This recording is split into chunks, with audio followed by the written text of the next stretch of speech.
Et bonjour, allez, on va prolonger un peu la partie en faisant quelques tours encore, toujours pour tester ce mode solo un petit peu revisité et pour voir comment, voilà, voir comment il tourne, voir s'il y a des choses à modifier, à améliorer.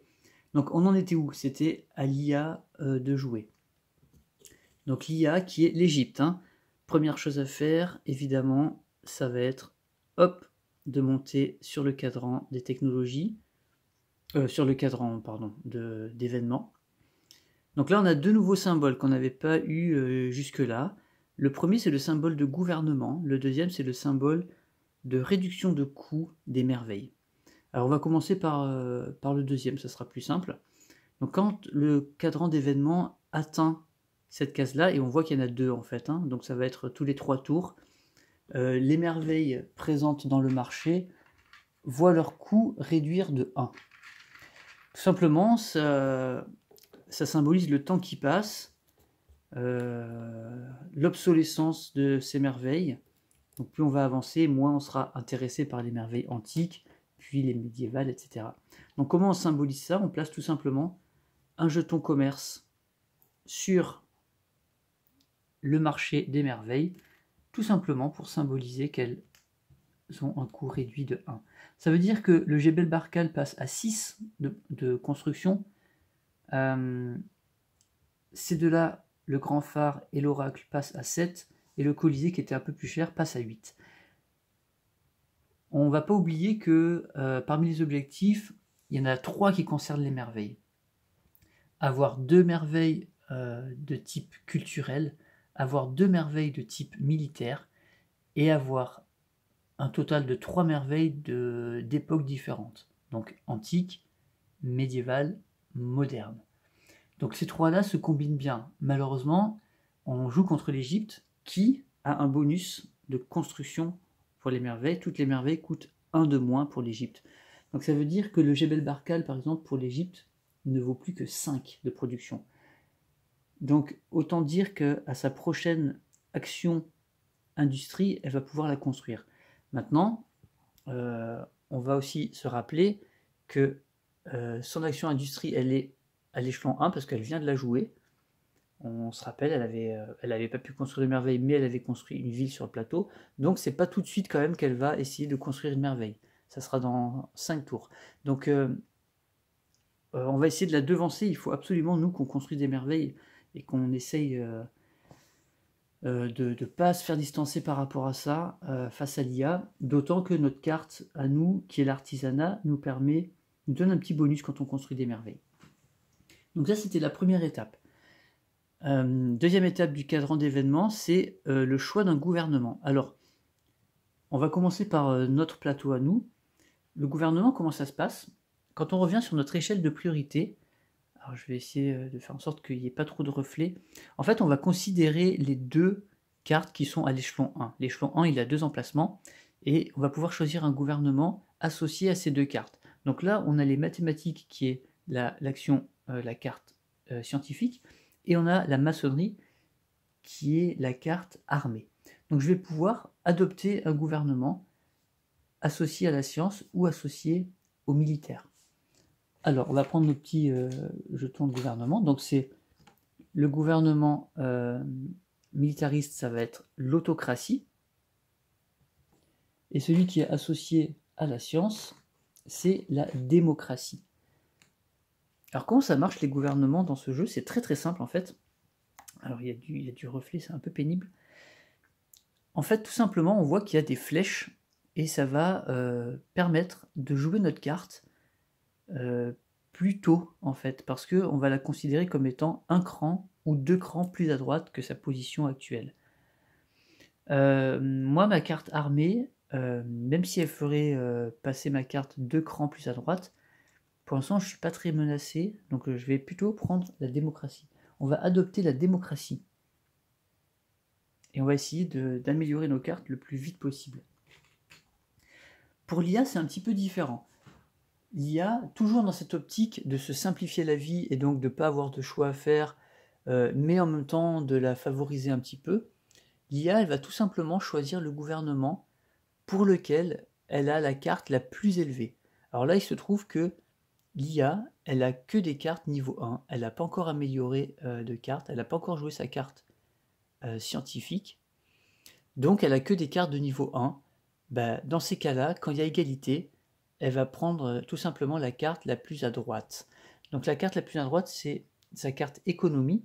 Donc, elle va choisir son gouvernement qui est associé à l'économie, c'est l'oligarchie. Voilà. Bon, là, ça ne va pas lui servir puisque sa carte est déjà au rang 5. Mais ça lui permettra la prochaine fois de jouer son action économique plus rapidement. Et ben, ça tombe bien pour elle parce que la carte économique, c'est sa carte unique. C'est la roue pour l'Égypte. Donc, bon, encore une fois, l'IA, elle a toujours des... C'est marrant. Elle a toujours parfois des coups de chance comme ça tombe... Bref. Donc voilà. Maintenant, donc, l'IA va jouer sa carte qui est à l'échelon 5. Donc on a vu que c'était la roue qui est sa carte économie. Alors qu'est-ce qu'elle nous dit, la carte économie de l'IA? Elle va essayer de déplacer sa caravane de 4 cases. Ok, donc 4 cases, alors que normalement, avec le commerce extérieur, elle n'avance que de 3 cases. Vers sa destination. On a ici les priorités de destination. Par contre, voilà sa spécificité. Quand sa caravane atteint une cité-État ou une ville adverse, elle va gagner une ressource de la réserve. Voilà. Donc l'IA a un avantage au niveau du commerce grâce à ses connaissances sur la roue. Donc qu'est-ce qu'elle va essayer de faire? Elle va essayer d'atteindre une cité-État pour laquelle elle n'a pas de carte diplomatie. Alors sur le plateau actuellement, il y a une cité-État. On avait vu, c'est Tananarive. Et en plus, elle est vraiment très proche.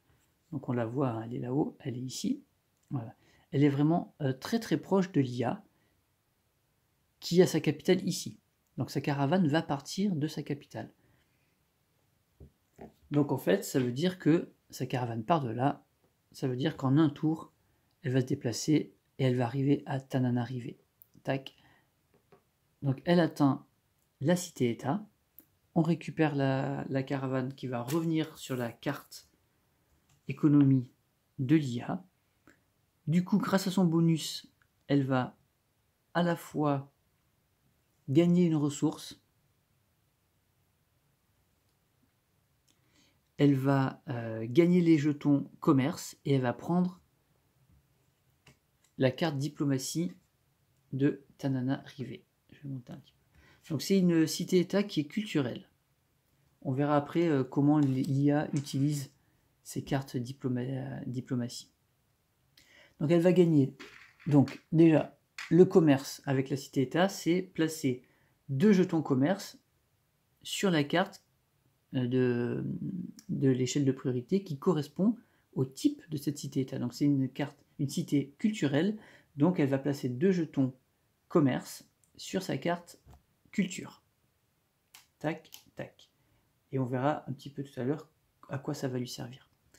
Grâce à son bonus unique, elle va gagner une ressource. Donc là, on va la tirer au sort. Donc elle va avoir le choix entre... Il y a du mercure, il y a du pétrole, il y a du diamant et il y a du marbre. C'est les 3 ressources présentes dans le jeu. Donc je vais tout simplement lancer un dé et si je fais 1, 2, 3, 4, je prendrai 1, 2, 3, 4. 1. Donc elle prend celle-ci. Donc là, grâce à cette action, l'IA, elle se retrouve avec 2 jetons commerce sur sa carte culture, elle a du mercure et elle a une carte diplomatie d'une cité-État. Je rétrograde sa carte économie qui repasse à l'échelon 1 avec sa caravane dessus et son jeton de gouvernement dessus. Et voilà pour le tour de l'IA. Donc là, elle a fait un grand bond. Ce qu'elle a fait, c'est vraiment intéressant. Alors, ça va être à nous maintenant. Donc nous, notre échelle de priorité, voilà ce qu'elle dit. Alors je vais essayer d'améliorer un peu la lumière là parce que ça fait trop de reflets. Je vais faire comme ça. Donc elle a, nous c'est notre carte culturelle. Alors on rappelle, la carte culture, qu'est-ce que ça fait dans Civilisation? Ça permet d'agrandir ses frontières. Donc on se souvient qu'on avait construit une ville, ici, adjacente à une merveille naturelle qui est le Grand Mesa, qui permet de produire du diamant. Donc qu'est-ce qu'elle nous dit, notre carte culturelle? Elle nous dit qu'on peut placer 2 pions contrôle sur des cases du terrain de cet échelon ou d'un échelon inférieur qui sont adjacentes à des villes alliées. Donc je vais prendre mes 2 jetons contrôle, voilà, et je les place adjacents à des villes alliées. Donc évidemment, je vais exploiter le Grand Mesa, voilà, c'est à moi. Et en deuxième, je vais... alors il faut que j'anticipe le fait que j'ai envie de construire rapidement. J'ai envie de construire rapidement une zone industrielle. Alors est-ce que je commence à anticiper ça ou pas?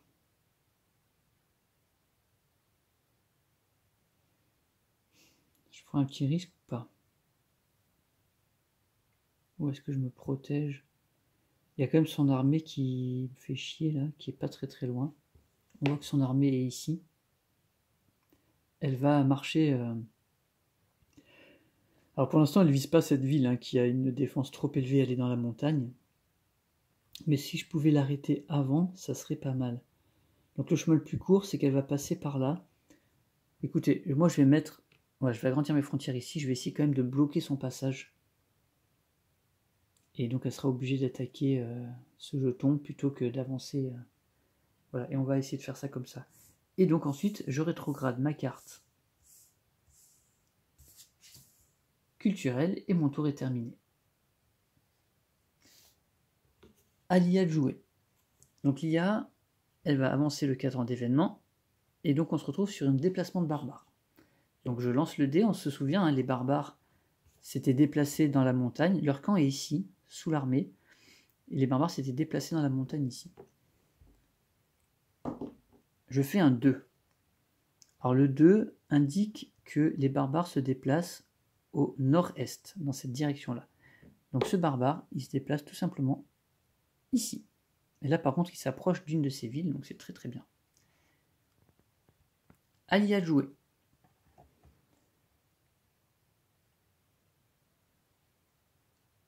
L'IA, sa carte à l'échelon numéro 5 est l'irrigation, c'est l'action de croissance.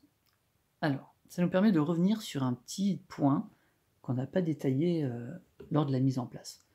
Lors de la mise en place, le joueur place son action, sa carte de croissance, tout à gauche, sur l'échelon 1 tout à gauche. Et l'IA, on avait vu qu'on avait interverti les 2 premières cartes. Donc sa carte de croissance était en 2e position, sur l'échelon 1 toujours, mais en 2e position. Pourquoi? Parce qu'en fait, on s'aperçoit qu'au prochain tour, on va activer nos districts. Et donc en décalant la carte de croissance de l'IA, qui lui permet de construire un district, ça tombe pile poil juste avant de les activer. Donc au moins, on est sûr qu'à la deuxième activation de district, elle a déjà un district. Voilà, c'est juste pour ça qu'il y a eu une petite inversion pour lui permettre de construire ce district maintenant pour pouvoir l'activer au tour d'après. Alors, la carte irrigation de l'IA, qu'est-ce qu'elle dit? Elle va essayer de construire un district. On va le choisir aléatoirement parmi ceux qui restent, ceux qu'elle n'a pas déjà construits. Pour ça, on va regarder des prérequis. Et ensuite, elle renforcera 2 pions contrôle. Alors, comment ça marche? Déjà, je vais aller chercher les districts de l'IA. On va enlever ça, on va les mettre ici. Alors, il en manque un. Voilà. Donc ça, c'est les 5 districts du jeu qui correspondent donc le campement militaire, la zone industrielle, le carrefour commercial, la place de théâtre et le campus scientifique. Donc là, l'IA, elle aurait le choix. Donc on va tirer au sort entre les 5 tout en regardant les prérequis. Alors, pour le campus scientifique pour la science. Donc je vais regarder dans ma petite règle de jeu pour ne pas me tromper.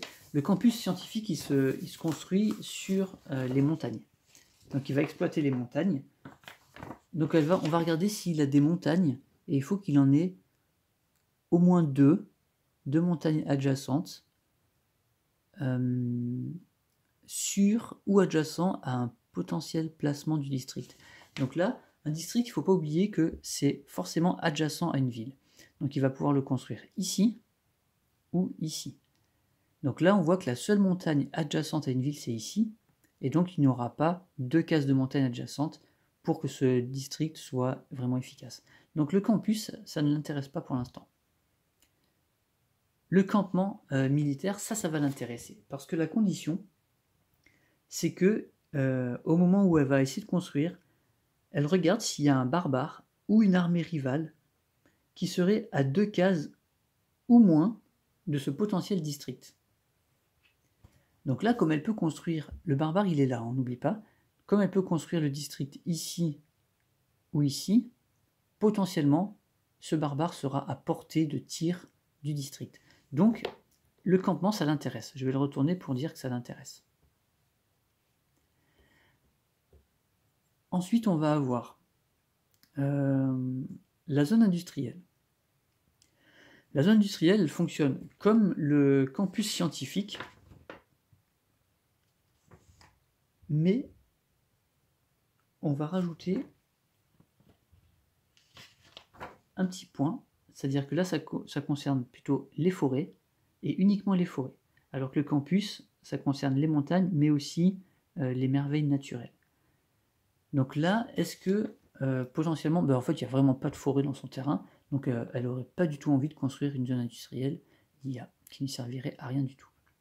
Ensuite, on va regarder le carrefour commercial. Alors le carrefour commercial, il va regarder ses conditions, c'est que soit elle a 2 villes majeures, là elle en a 0, soit elle va avoir, pareil que pour le campus ou la zone industrielle, mais cette fois on va regarder les déserts. Donc est-ce qu'elle peut avoir 2 cases de désert adjacentes ou sur la case où le district sera rempli, sera construit. Donc là c'est pas le cas, il n'y a qu'une seule case de désert, elle est ici, donc il n'y en a pas 2 adjacentes. Donc ça ne l'intéresse pas. Finalement, il va rester la place de théâtre. Donc les conditions, c'est d'avoir construit une merveille, ce n'est toujours pas le cas, ou alors d'avoir 2 ressources ou 2 merveilles naturelles qui seraient à 2 cases ou moins de ce potentiel district. Alors là, on voit que c'est le cas, parce que si on enlève ce barbare, on voit que dessous, il y a du marbre. Et donc on a du marbre ici, et on a du mercure ici. Donc, en construisant sa place de théâtre ici, elle va être à la fois, elle va avoir à 2 cases, elle va avoir 2 merveilles, 2 ressources. Donc ça va vraiment l'intéresser. Ici, elle serait trop loin. Donc elle mettrait, celui-ci, elle le mettrait ici, et celui-ci, elle le mettrait ici ou ici, peu importe.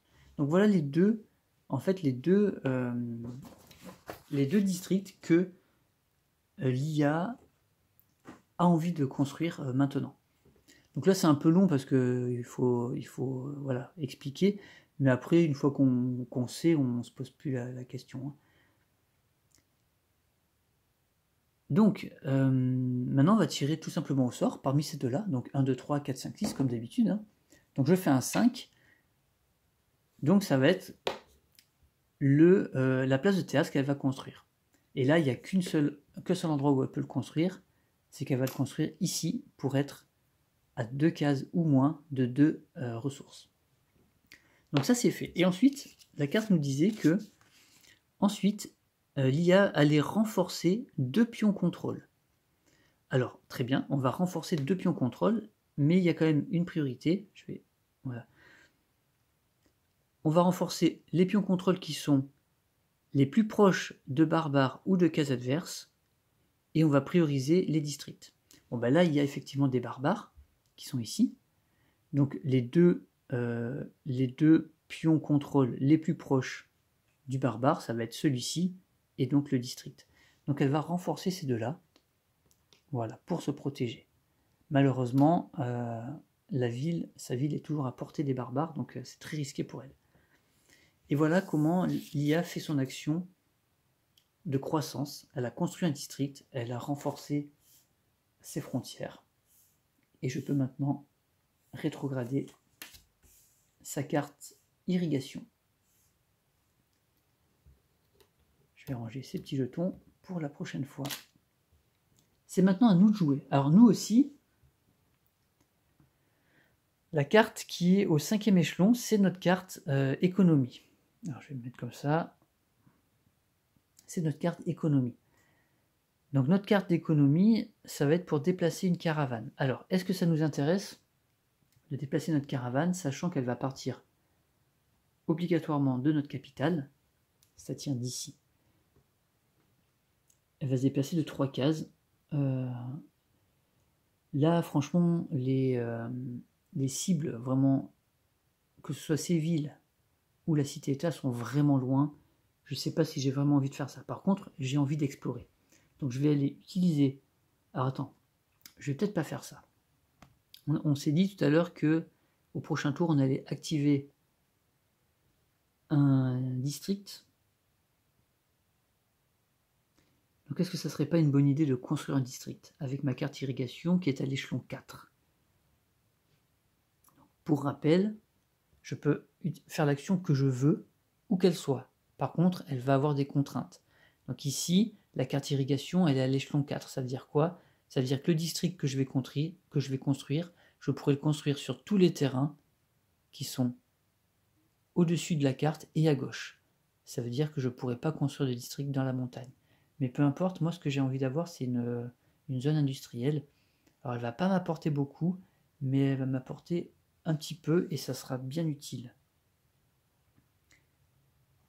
Parce que on n'oublie pas que y a une merveille actuellement qui coûte 6, que ma production peut être au maximum de 5.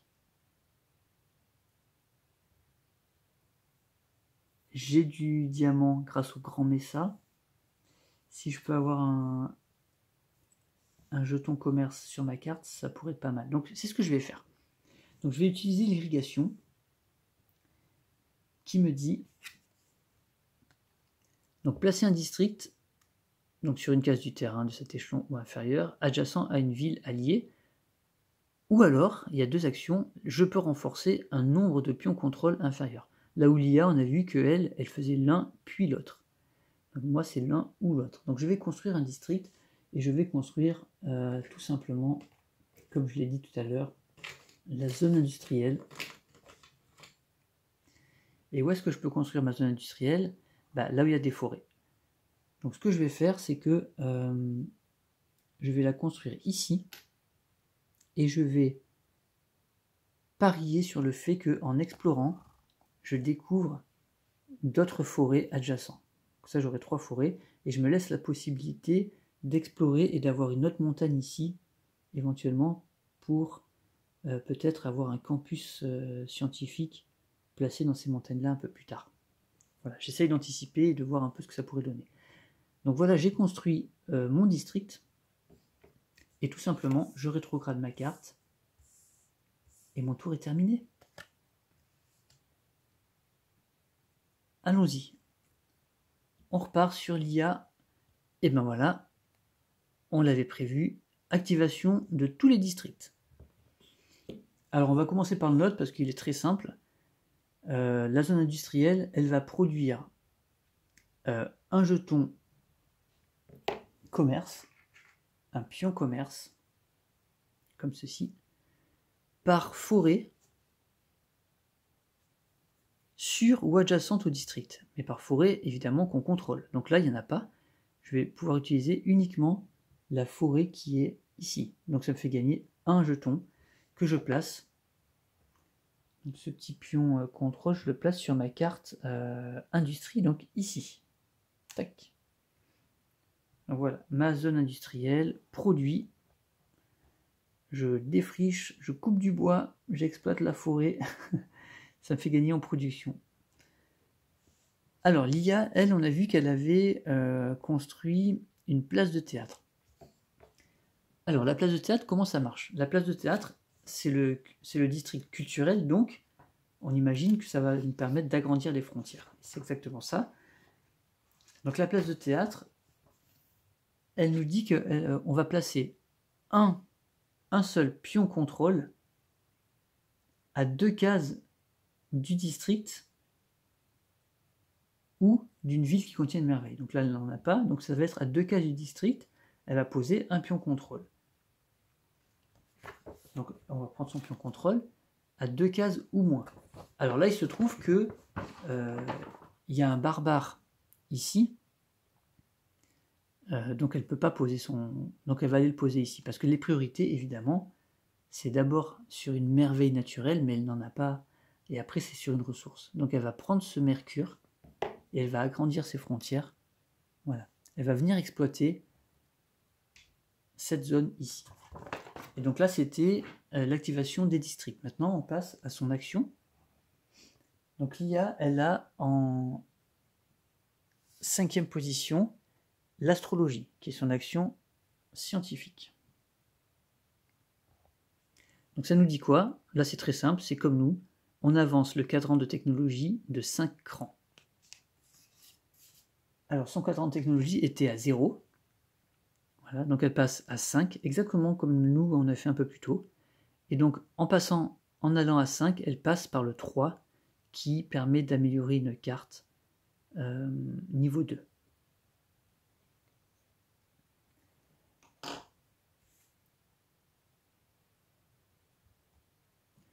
Donc l'IA, elle va améliorer une carte. Elle a actuellement uniquement des cartes de niveau 1. Donc comment ça se passe pour l'IA quand elle va améliorer une carte? Elle va essayer de choisir d'améliorer sa carte de plus faible niveau. Là, elles sont toutes niveau 1.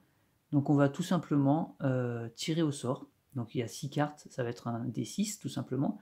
Sachant que comme elle a sa carte unique, la roue, qui est de niveau 1, et ben en fait elle ne va pas l'améliorer tout de suite. Donc si je tombe sur cette carte, on l'ignore et on relancera le dé. Elle veut essayer d'exploiter sa capacité unique le plus longtemps possible et c'est tout à fait logique. Donc je lance le dé, j'ai fait un 1. Le 1, c'est la carte juste qu'elle venait de jouer, hein, la carte irrigation avec laquelle elle a fait son district. Donc on améliore son irrigation, sa carte de croissance, irrigation qui se transforme, je crois que c'est l'ingénierie. Je suis en train de chercher les cartes.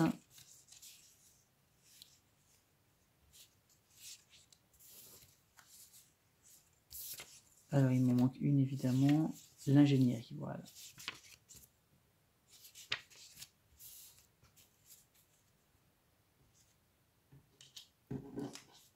Voilà. Donc sa carte irrigation devient la carte de niveau 2 de croissance qui est l'ingénierie. Donc en gros, par rapport à sa première carte, elle va construire un district, elle va placer un pion contrôle, puis elle va renforcer 2 pions contrôle. Donc il y a le placement d'un pion contrôle en plus. Voilà pourquoi cette carte est meilleure que l'autre. Donc voilà. Et ensuite, on rétrograde sa carte scientifique jusqu'à l'échelon numéro 1. Et voilà. Ça va maintenant être à nous de jouer.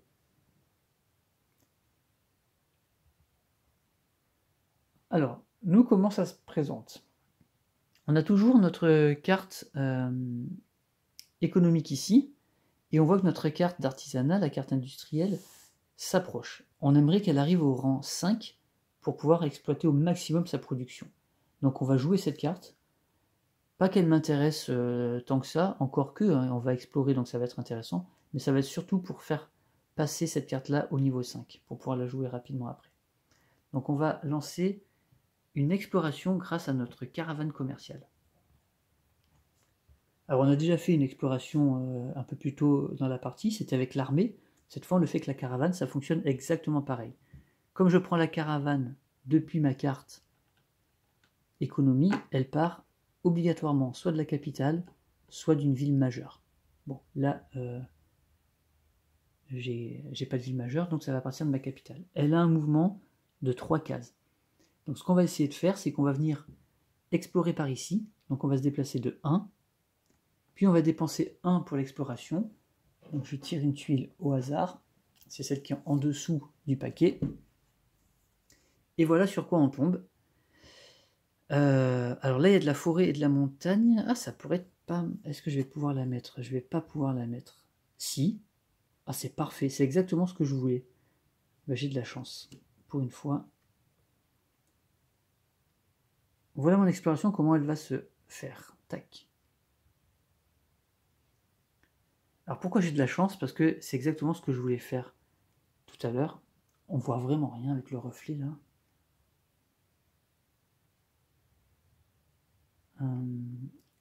Je vais essayer de baisser un peu le volet. Ça sera peut-être plus agréable. Voilà, j'ai baissé un peu le volet, c'est quand même plus sympa. Donc voilà l'exploration. Là, c'est parfait pour moi parce que j'ai réussi à avoir une montagne adjacente à d'autres montagnes et une forêt adjacente à ma zone industrielle et à une autre forêt. Donc je vais maximiser un petit peu les choses. Ce qui va me rester à faire, c'est un point de mouvement. Sur cette case, il n'y a rien qui m'intéresse, donc ma caravane va repartir en arrière.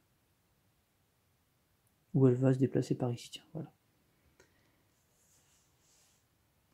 Donc là, il va me rester à peupler le plateau, donc en mettant les ressources qu'il faut et le barbare qui est là.